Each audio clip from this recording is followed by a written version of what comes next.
hello guys আজি বহু দিনৰ মূৰত আপোনালোকক স্বাগতম জনাইছো মোৰ এটা নতুন মিনি ব্লগত মোৰ হাজবেণ্ডৰ বহু দিনৰ পৰা মন আছিল জাৰ্মান শেফাৰ্ড এজনী অনাৰ এয়া তাকে কথা ভাবি চিন্তি এয়া আনা হল আৰু এয়া যোৰহাটৰ হয় ৰাজদাদাৰ লগত কন্টেক্ট কৰিলো প্ৰায় সংখ্যক মানুহে ৰাজদা বুলি ক'লে চিনি পায়ে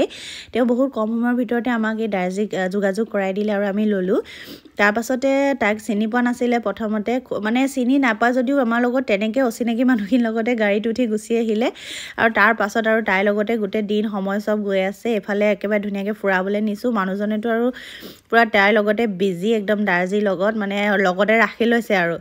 তাৰপিছত এফালে দোকানলৈও নিও এনেকৈ মানুহবোৰ চিনাকি কৰাইছো যিহেতু আমাৰ কম্পাউণ্ডৰ ভিতৰতে বহুত কেইটা ভাড়াঘৰ আছে তাত অচিনাকি মানুহবোৰ চিনি পাব লাগিব যিহেতু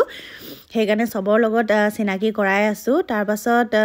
ভাড়াতীয়াসকলেও বহুত মৰম কৰিছে তাইক একদম মাতে দাৰ্জি বুলি তেনেকৈ তাই চিনি পাইছে আৰু আগফালে বান্ধি থওঁ ভিতৰত থওঁ আৰু লগতে ভাড়াতীয়াসকলে সময় দেখাওঁ ভাড়া ঘৰৰ ফালে লৈ যাওঁ পাছফালে